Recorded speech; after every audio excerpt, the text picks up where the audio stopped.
আসসালামু আলাইকুম সুপ্রিয় শিক্ষার্থী, আশা করি তোমরা যে যেখানে আছো ভালো আছো। আমি তোমাদের সামনে বিভিন্ন লেসনে বিভিন্ন সময় আসছি, প্রেজেন্ট করে যাচ্ছি। তো আজকে নতুন একটা ভিডিও নিয়ে তোমাদের সামনে উপস্থিত হয়েছি। তো আজকের যে ভিডিও তোমরা যা দেখতে পারবে, অনেকেই আমার কাছে ন্যারেশন নিয়ে কথা বলেছো। তো আমি ন্যারেশন নিয়ে আজকে তোমাদের সাথে কথা বলতে চাচ্ছি।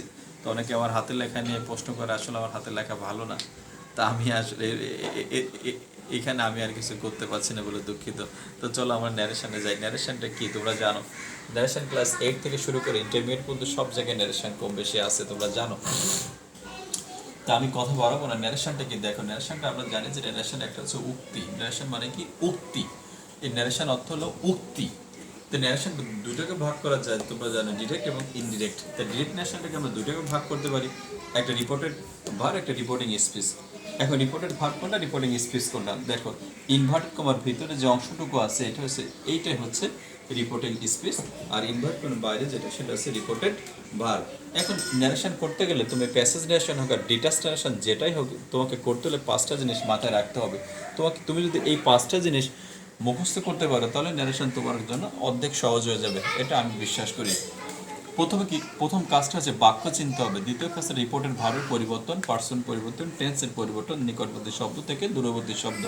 অর্থাৎ প্রথমে বাক্য চিনলে, বাক্য চেনার পর তোমাকে কি করতে হবে? বাক্য অনুসারে রিপোর্টের ভার পরিবর্তন করতে হবে। রিপোর্টের ভার পরিবর্তন করার পরে তোমাকে পার্সনের পরিবর্তন করতে হবে। পার্সনের পর তোমাকে টেন্সের পরিবর্তন করতে হবে। এরপর তোমার নিকটবর্তী শব্দ, যেমন কি থাকে, নাও থাকলে দেন, কাম থাকলে গো, হিয়ার থাকলে দেয়ার, এই জাতীয় তোমাকে নিকটবর্তী শব্দ থেকে দূরবর্তী শব্দ রূপান্তর করতে হবে। আমি একটা এক্সাম্পল দিচ্ছি, তোমরা একটু দেখো। এখানে কি লেখা আছে যে রানা সেড টু মি। প্রথম কাজটাকে বাক্য ছিলাম, এই বাক্যটা কি দ্বারা শুরু হয়েছে? সাবজেক্ট দ্বারা শুরু হয়েছে, তার মানে এটা অ্যাসার্টিভ সেন্টেন্স। দেখো এখানে আছে কি, আই, ইউ, শি, তিনটা সাবজেক্ট আছে, কিন্তু আমি একটা উদ্দেশ্য আছে তিনটা সাবজেক্ট লেখার জন্য। ইট রাইটস স্টার্টেড। তাহলে সেন্টেন্সটা কি? অ্যাসার্টিভ সেন্টেন্সটা কি? সেন্টেন্স চিনবা কিভাবে? যখন কোনো বাক্য সাবজেক্ট দ্বারা শুরু হবে, যেমন আই হতে পারে, ইউ হতে পারে, শি হতে পারে, এটা হচ্ছে অ্যাসার্টিভ সেন্টেন্স। যদি কোনো সেন্টেন্সের শেষে প্রশ্নবোধক থাকে, সেটা হচ্ছে ইন্ট্রোগেটিভ সেন্টেন্স। যদি কোনো সেন্টেন্সটা ভার্ব দ্বারা শুরু হয়, যেমন do it, come here, never tell a lie, এই জাতীয় সেন্টেন্সটা হচ্ছে তোমার ইম্পারেটিভ। যদি কোনো সেন্টেন্স মেয়ে দ্বারা শুরু থাকে, কি সেটা? মেয়ে দ্বারা। কি দ্বারা? মেয়ে দ্বারা শুরু থাকলে সেন্টেন্সটা হবে অপটেটিভ। অপটেটিভ। এখন মেয়ে দ্বারা কিন্তু অনেক সময় বলা হয় যে may I come in sir, এই সেন্টেন্সটা কিন্তু অপটেটিভ না, এটা হচ্ছে ইন্ট্রোগেটিভ। তুমি জানো এটা প্রশ্ন করার জন্য ব্যবহৃত হয়েছে। আর যদি কোনো সেন্টেন্সের শেষে নোট অফ এক্সক্লামেশন থাকে, তাহলে সেটা হচ্ছে এক্সক্লামেটরি, নোট অফ এক্সক্লামেশন। সহজ। সাবজেক্ট দ্বারা শুরু হলে অ্যাসার্টিভ, প্রশ্নবোধক থাকলে ইন্ট্রোগেটিভ, ভার্ব দ্বারা শুরু থাকলে ইম্পারেটিভ, এবং মেয়ে দ্বারা শুরু থাকলে অপটেটিভ। আর লাস্টে কি থাকবে? নোট অফ এক্সক্লামেশন, এটা হচ্ছে তোমার এক্সক্লামেটরি। তাহলে আমরা এই এক্সাম্পলটা করি, একটু দেখো তোমরা। আমরা এখানে কি লিখেছি? সাবজেক্ট দ্বারা শুরু হয়েছে, তার মানে এটা অ্যাসার্টিভ সেন্টেন্স। অ্যাসার্টিভ সেন্টেন্স হলে এখানে কি করে? প্রথম বাক্য ছিলাম, দুইটা রিপোর্টের ভার পরিবর্তন করলাম। রিপোর্টের ভার কি? সেট থাকলে কি হলো? টোল্ড হলো। টোল্ড এর পর কি বসবে? মি। টোল্ড পর টু বসায় না কিন্তু, টোল্ড মি। অ্যাসার্টিভ সেন্টেন্স বলে ইনভার্ট কমা তুলে দিয়ে তুমি এখন দ্যাট দিলা। এখন 3 নম্বর পরিবর্তনটা কি? 3 নম্বর পার্সনের পরে কোন পার্সন? ফার্স্ট পার্সন সবসময় ফলো করে সাবজেক্টকে। এখন যে সেকেন্ড পার্সন আর second person follow object, third person কাউকে ফলো করে না। অর্থাৎ first person follow subject, second person follow object, third person follow করে না, কাউকে কখনো ফলো করবে না, তার মতো সে বসে যাবে। তাই এখন আছে ফার্স্ট পার্সন ধরে নিলাম, কি? রানা। কি হবে? হি, কারণ এটা হচ্ছে প্রোনাউন। রানার প্রোনাউনটা কি? হি। এখন টেন্সের পরিবর্তন, এটা কোন টেন্স আছে দেখেন তো? ভি2, মানে পাস্ট ইনডিফিনিট আছে। পাস্ট ইনডিফিনিট থাকলে, অর্থাৎ এখানে যে টেন্সটা থাকতে পারে তার একটা করসপন্ডিং পাস্ট টেন্স হবে। পাস্ট ইনডিফিনিট থাকলে সেটা হয়ে যাবে পাস্ট পারফেক্ট। পাস্ট পারফেক্ট লিখতে এখানে হ্যাড নিলাম, তাই না? হ্যাড নিলাম, আর মূল ভরে থ্রি, রাইজ। এটা কি শব্দ আছে?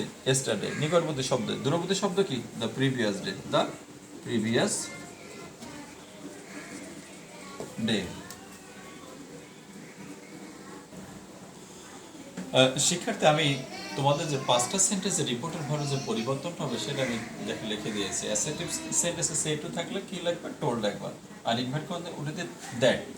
এইভাবে ইন্ডোগ্রেটিভ সেন্টেন্সে কি? সে টু আক্স হয়ে যাবে, আর ইনভার্ট করতে তুলে দিয়ে ইফ বা ডাব্লিউএস কোশ্চেন। ইম্পারেটিভ সেন্টেন্সে সে টুটা বিভিন্ন রকম হয়ে যায়। দেখো, অর্ডার, রিকোয়েস্টেড, অ্যাডভাইস, প্রহিবিটেড। অর্থাৎ তোমাকে যখন নিষেধ বোঝাবে, কি বোঝাবে? নিষেধ বোঝালে এই দুটো একটা। আর তা না বোঝালে কখনো অ্যাডভাইস, কখনো রিকোয়েস্টেড, কখনো অর্ডার, এরপরে কি ইনভার্ট করার তুলে দিয়ে তুমি এখন কি দিবা, টু দিবা। সেন্টেন্সটা যদি অপটেটিভ হয় তুমি সেটির পরিবর্তে কি দিবা, রিপোর্টের পরে সেটির পরিবর্তে উইস্ট ফর বা প্রেড ফর, আর ইনভার্ট করার তুলে দিয়ে দ্যাট দিবা। আর এক্সক্লেমেটিভ সেন্টেন্সের সেট টুটা কি হচ্ছে, এক্সক্লেম উইথ জয় বা এক্সক্লেম উইথ সরো। যদি দুঃখ বোঝায় তাহলে এক্সক্লেম উইথ সরো, আর যদি আনন্দ বোঝায় তো দুঃখ বোঝালে সরে দেবে, আর যদি আনন্দ বোঝায় দ্যাট জয়। আর ইনভার্ট করার তুলে দিয়ে কি দিবা, এখন দ্যাট দিবা। শিক্ষার্থী দেখো টেন্সের পরিবর্তনটা তোমরা কি করো, অর্থাৎ এই রিপোর্টিং স্পিসিসের টেন্সটা, এই রিপোর্টিং স্পিসিসের টেন্সটা দেখো, রিপোর্টিং স্পিসিসের টেন্সটা এটা তোমরা কীভাবে পরিবর্তন করবো, অর্থাৎ ডিরেক্টটা যা থাকবে ইনডিরেক্টটা কী হবে। এটা আছে ডিরেক্ট, এটা আছে প্রেজেন্ট কন্টিনিউয়াস।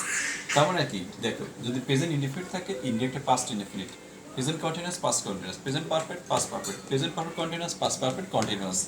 পাস্ট ইনডিফিনিট থাকলে পাস্ট পারফেক্ট হবে, past continuous past perfect continuous.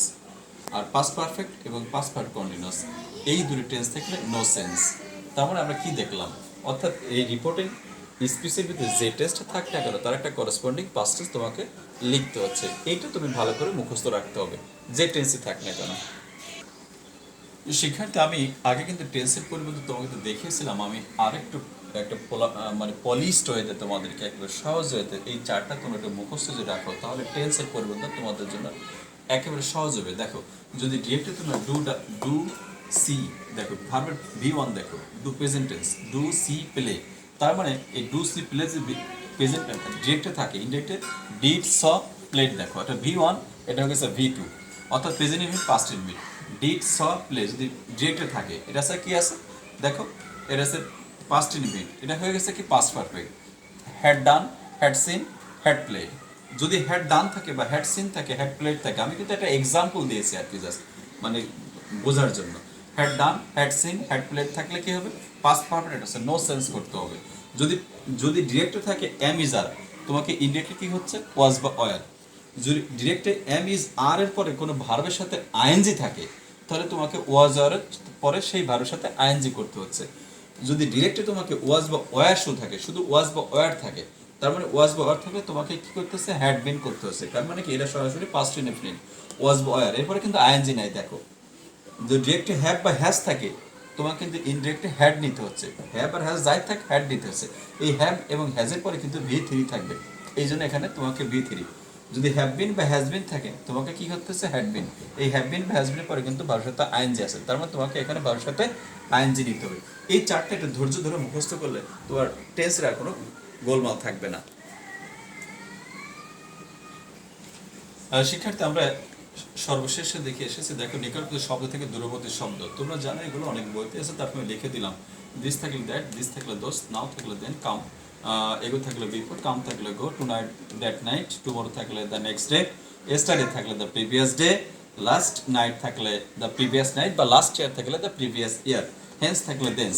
এছাড়া তোমরা যদি ক্যান থাকলে কুড করতে হবে, শ্যাল বা উইল থাকলে উড করতে হবে, সার্ট থাকলে রেসপেক্টফুলি করতে হবে, নো থাকলে অ্যান্সার্ড ইন দ্য নেগেটিভ, আর ইয়েস থাকলে অ্যান্সার্ড ইন দ্য অ্যাফার্মেটিভ করতে হবে।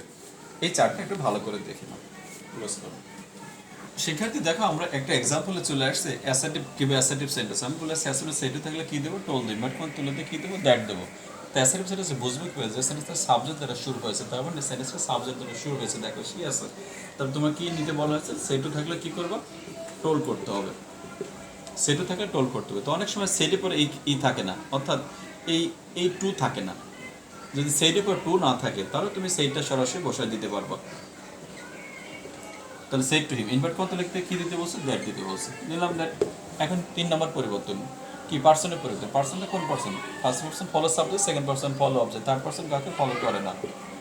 তাই এখন টেন্সের পরিবর্তন বলছে কি, এটা কোন টেন্স আছে, প্রেজেন্ট কন্টিনিউয়াস হয়ে যাবে কোন continuous, past continuous. Was going school, তাই তো।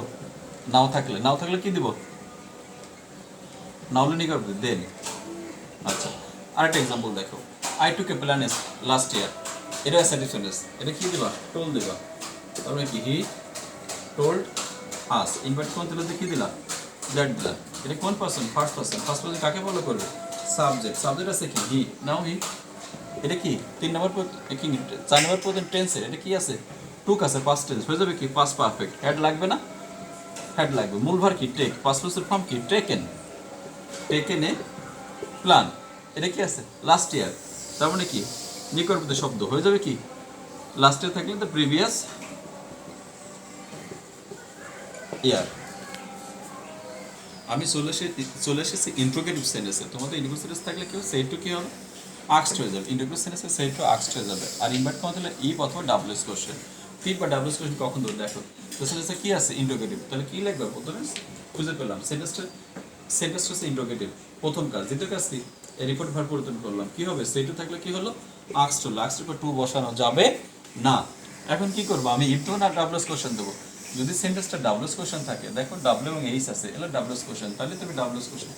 হাউ আছে ডাব্লিউএস, এখানে কি দেবা হাউ দেবা, আর কোনো পরিবর্তন করা যাবে না।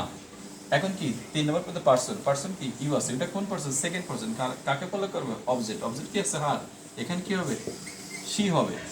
এখন কিসের পরিবর্তন টেন্সের পরিবর্তন, এটা কোন টেন্স আছে আর, প্রেজেন্ট টেন্স হয়ে যাবে কি ওয়াজ। দেখো এটা কি সেন্টেন্স, এটাও সেন্টেন্সটা ইন্ট্রোগেটিভ, তার মানে কি হবে প্রথম সেন্টেন্স চিনলাম, দ্বিতীয় কাজ কি করবো এই রিপোর্টের ভার পরিবর্তন করবো। রিপোর্টের ভার কি আছে সেইটা কি হবে আক্সড হবে, কি আক্সড মি। এবার কি করব আমি এটা ইনভার্টার তুলে দেবো। যদি সেন্টেন্সটা কি দ্বারা অক্সিলারি দ্বারা শুরু হয় তাহলে কি দিবা ইফ দিবা।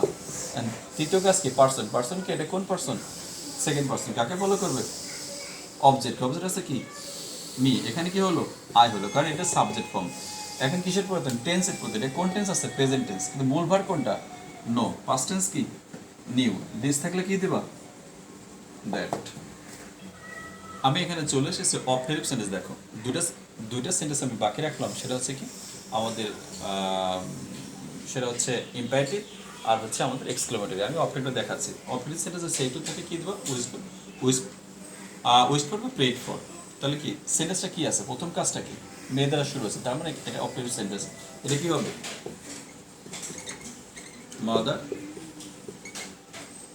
প্রেড ফর মি, সেইটু কি হলো পেড ফর মি।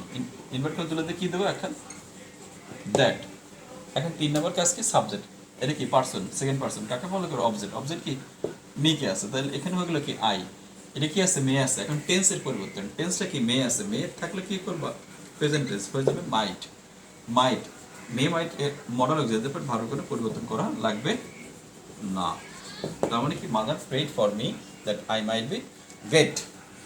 তা তোমরা এই ন্যারেশনটা একটু ভালো করে ভিডিওটা ভালো করে দেখো, দেখে তোমরা এটা বোঝার চেষ্টা করো। আজকে আমরা এই পর্যন্ত রাখছি, বাকি ভিডিওতে আমাদের বিস্তারিত আর যে বাকিগুলো আছে সেটা সম্পূর্ণ করবো। ভালো থাকো, আল্লাহ হাফেজ, আসসালামু আলাইকুম।